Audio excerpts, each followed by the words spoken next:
Buenos días a todas y todos y bienvenidos a una nueva edición del curso virtual de la Comisión de Juristas sobre la jurisprudencia del Sistema Interamericano de Derechos Humanos durante el 2016.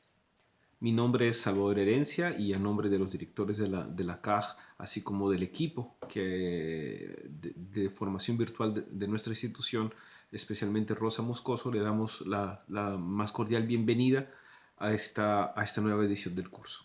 Como había mencionado en el correo que les envié hace poco, esta es la tercera vez que hacemos un análisis de la jurisprudencia de la Corte Interamericana. De cierta forma, nosotros intentamos que estos cursos sean de un análisis de temas recientes de la Corte Interamericana.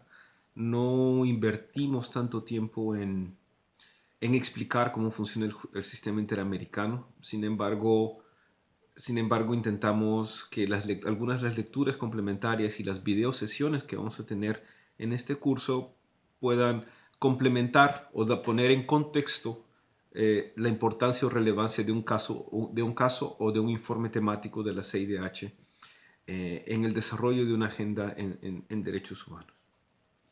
Los materiales de esta semana son de un libro, de una publicación que sacaron organizaciones latinoamericanas como DPLF, de Justicia y CELS, entre otras, sobre un análisis del sistema interamericano, que como la mayoría de ustedes sabe, en el 2014-2015 hubo un proceso de intento de reforma a las atribuciones de la Comisión Interamericana y esto llevó a un proceso de reflexión sobre los problemas que tiene el sistema interamericano, no solamente económicos e institucionales, sino también en cómo se tramitan los casos, por qué la demora en el cumplimiento de alguna de las órdenes de la Corte Interamericana.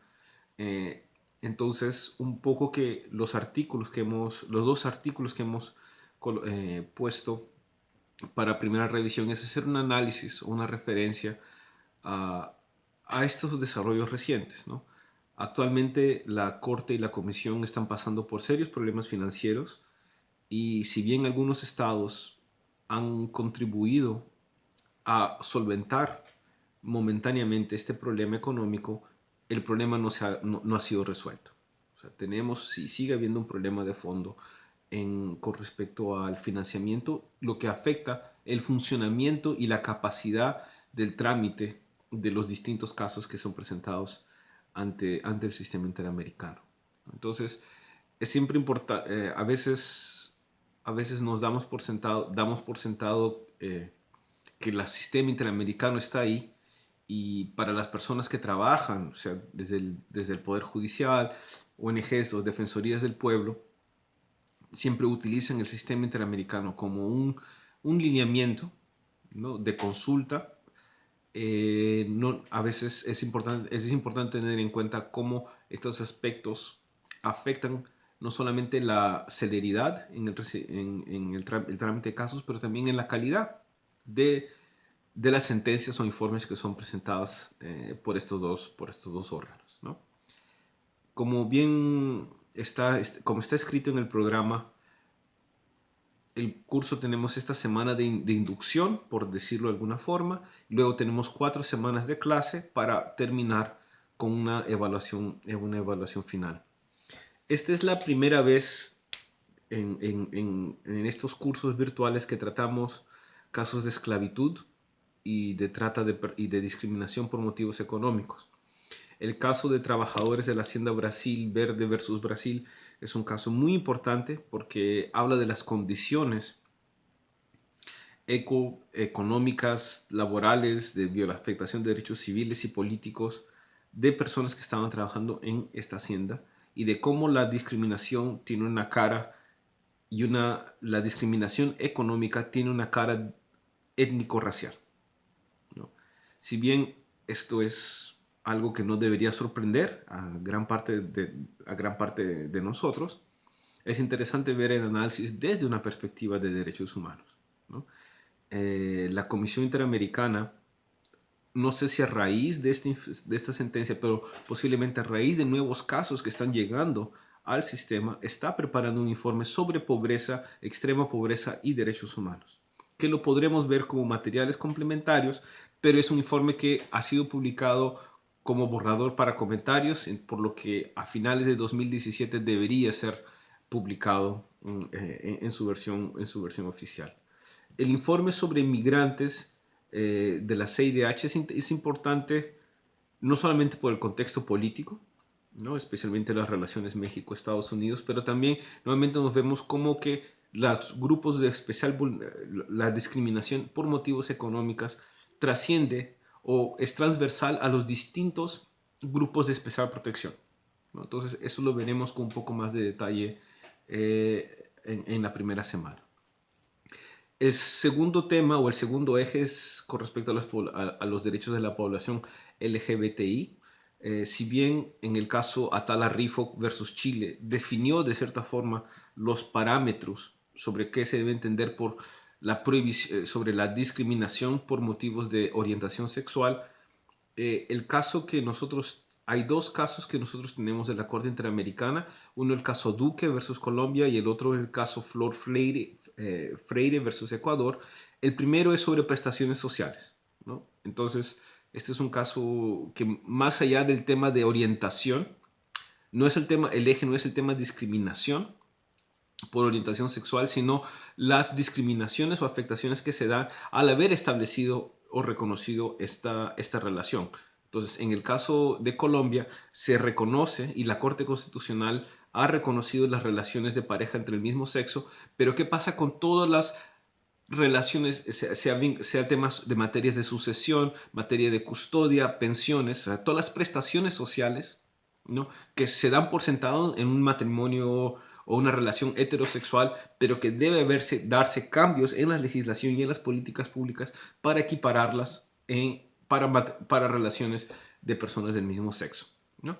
Y en el caso Flor Freire versus Ecuador es interesante puesto que este es un caso de discriminación en establecimientos militares por relaciones entre personas del mismo sexo. Entonces, aquí el elemento de discriminación está presente, ¿no? Pero es interesante ver cómo la disciplina, el régimen de disciplina, el régimen de las instituciones del honor son utilizadas como pretexto para el tratamiento de personas que han incumplido una falta, no se puede negar, ¿no? Creo que en gran parte de las fuerzas armadas está prohibida tener relaciones sexuales en los establecimientos de instrucción, ¿no? Pero cómo esto es utilizado para expulsar, ¿no? A personas. Entonces, la gran mayoría de las personas que están tomando nuestro curso son de nacionalidad peruana. Les invitaría a que revisen la jurisprudencia del Tribunal Constitucional, puesto que hay sentencias similares en este caso, ¿no? De personas que fueron expulsadas de establecimientos policiales, ¿no? Por afectar el honor y la dignidad de la institución armada, ¿no? Entonces,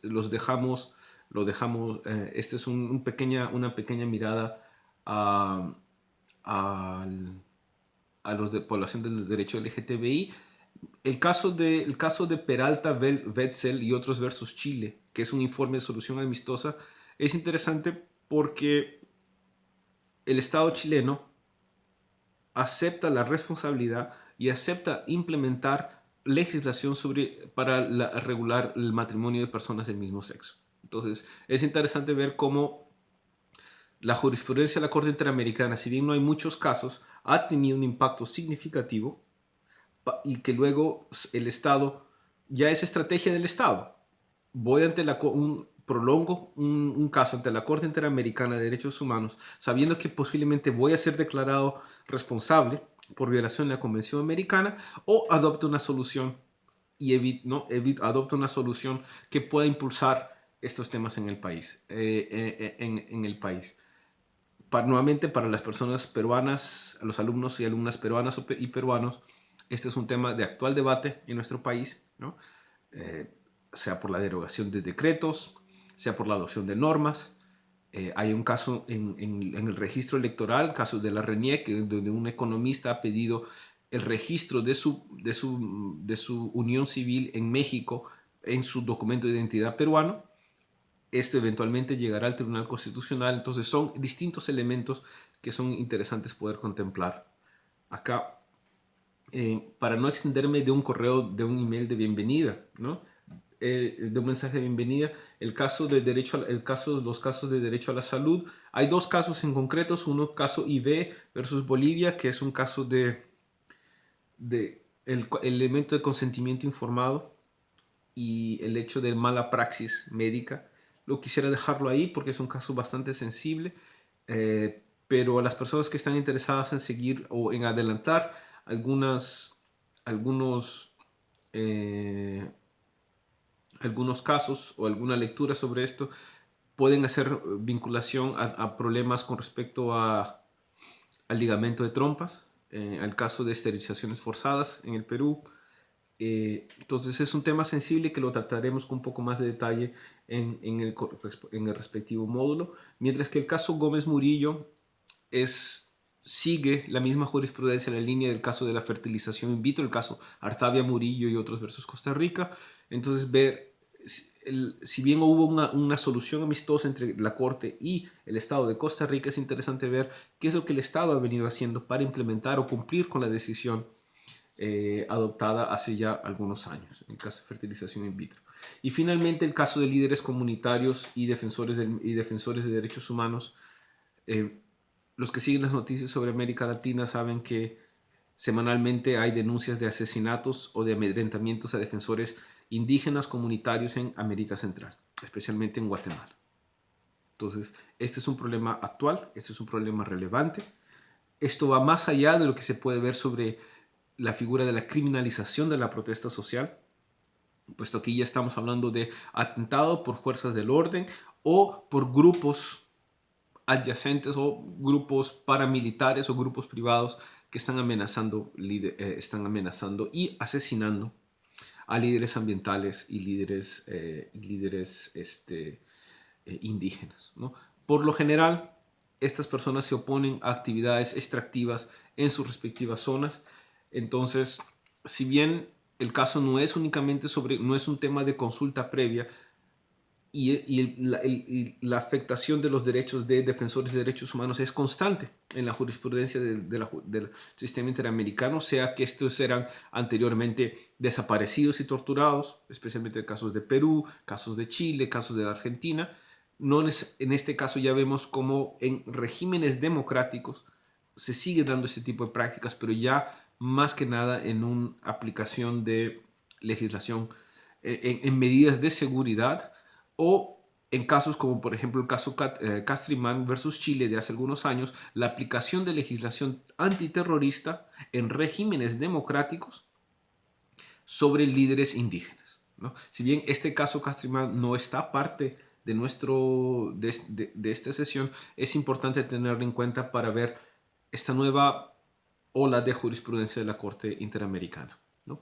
Entonces, este es un breve repaso de lo que quisiéramos tratar. Como habíamos mencionado en el correo electrónico de bienvenida, no existen mayores artículos sobre estos temas, puesto que son sentencias o informes del año pasado, del 2016.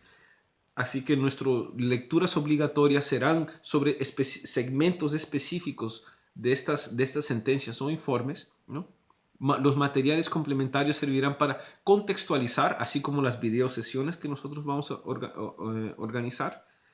Pero lo interesante aquí es pensar, es que trabajemos en ver cuáles son los elementos principales de la Corte de las sentencias y cómo estas pueden ser utilizadas para implementar o avanzar normas y políticas de derechos humanos sea en nuestros trabajos o en nuestros países. Eso vaya a ser parte de la evaluación en los distintos foros. Pues bien, esta es una bienvenida un poco larga, pero quería aprovechar también para contextualizar un poco los contenidos del curso, y es un enorme placer estar con ustedes en esta oportunidad, y ya nos veremos pronto. ¿Okay? Muchísimas gracias y hasta luego.